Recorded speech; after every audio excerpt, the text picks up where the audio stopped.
Yesterday, the January 6th committee came out of their scheduled break for an emergency live hearing, interrupting the regularly scheduled programming on all major news networks because a surprise witness had come forward to testify, a woman named Cassidy Hutchinson, who was an aide to Mark Meadows, who was President Trump's chief of staff. But it turns out that she had already testified with them months ago. This was not a surprise witness. There was no new information. It was just a publicity stunt to try to fool the American people to tune in because nobody cares about this clown show. The president said something to the effect of, "I'm the effing president, take me up to the Capitol now."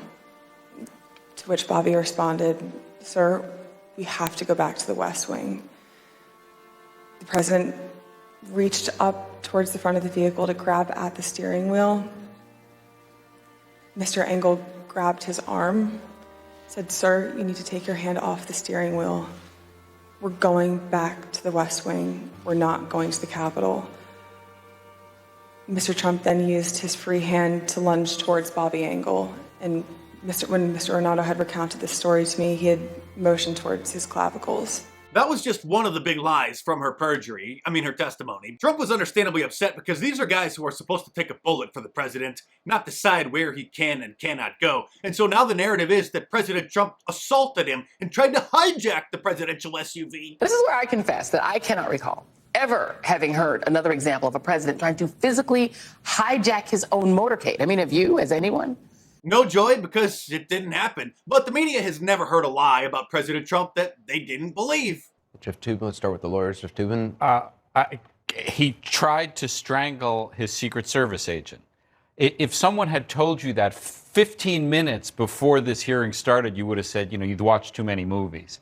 I mean, the scene is so much worse and so much crazier than any of us thought. That was CNN's senior legal analyst, Jeffrey Toobin, imagining things. But something strange happened as soon as the hearing was done. Some in the mainstream media acted like actual journalists. All right, Peter Alexander joins us tonight. Peter, I know you have some major new reporting. A source close to the Secret Service is telling you that the lead agent disputes some of Hutchinson's testimony? Yeah, so let's walk right through that now, Tom, if we can. That source close to the Secret Service tells me that both the lead agent, Bobby Engel, and the driver of that presidential limousine, the SUV, are prepared to testify under oath that neither man was assaulted and that Mr. Trump never lunged for the steering wheel. Again, we haven't heard from either of these individuals under oath publicly. They did both testify in the past. It's unclear whether they were asked a specific question as related to this incident. We are reaching out to the committee for more details on that. It wasn't just NBC News, however. Here's ABC News doing something that they haven't done in over 5 years, actually covering a story fairly. A source close to the Secret Service just told me to expect that the Secret Service will push back against any allegation of an assault against an agent or President Trump reaching for the steering wheel. I mean, what's next? Is CNN, the fakest name in news, going to say that they have a source disputing this hearsay? Oh, wait, what's this? It's a CNN congressional correspondent tweeting out that the Secret Service official familiar with the matter told CNN that Tony Ornato denies telling Cassidy Hutchinson that the former president grabbed the steering wheel or an agent on his detail. Most liberal lunatics, as you know, believe this new myth, but he didn't just try to hijack the presidential SUV, they say.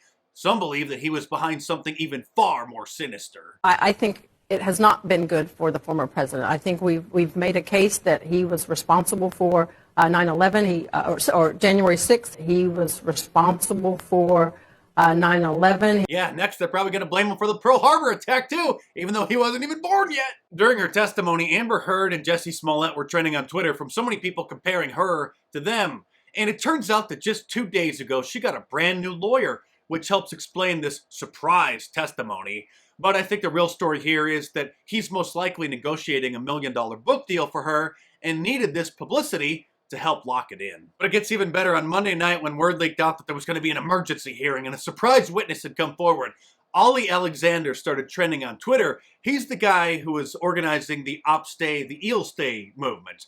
I have to speak in Pig Latin when saying that, otherwise YouTube will probably take the video down. Of course, he was trending because recently he testified to the Department of Justice about the whole situation because they sent him a subpoena. They have their own investigation going on aside from the January 6th committee. And so Everybody assumed that he was going to blow the whistle on the whole thing and throw Trump and everybody under the bus. A bombshell for me in tomorrow's J6 hearing at 1 p.m. Eastern is when Ali Alexander shows up to point fingers directly at Jenny Thomas, that's Clarence Thomas's wife, by the way, as the main funder of the insurrection. Here's one of the fact checkers from Snopes who had a feeling that tomorrow's abruptly called hearing is related to Ali testifying to the Department of Justice just a few days earlier. This is the best one. Ali Alexander testified before a federal grand jury for 3 hours on Friday. Is it possible that based on what occurred, he knows that he has no way out? And in an effort to save his own hide, he's agreed to testify tomorrow and toss some of the big dogs to the wolves? Ali then issued a statement saying that he would love to testify publicly to the January 6th committee,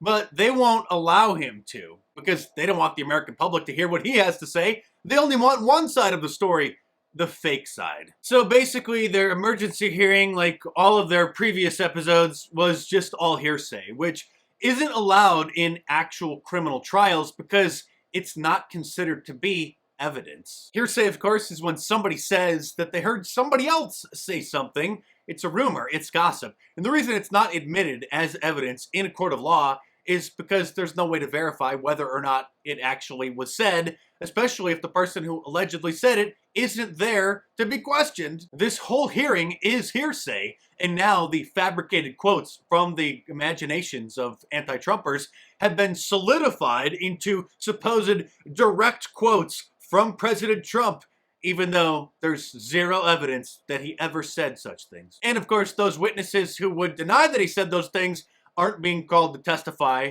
at the hearings. Basically, as you know, they're trying to undermine our constitutional republic, which is having a birthday coming up here soon, so save 20% off of any of my shirts from markdice.com by using the promo code FREEDOM at the checkout through the 4th of July. So order my new climate change shirt, which illustrates how the climate changes each season, or get yourself an Ultra MAGA shirt. A warning contains facts and opinions some may find offensive shirt, or any of my awesome designs. All available in a t-shirt, long sleeve, and a hoodie, and a whole bunch of different colors as well. So head on over to markdice.com or click the link in the description below. Enter the promo code FREEDOM at the checkout to save 20% through the 4th of July, and check them out.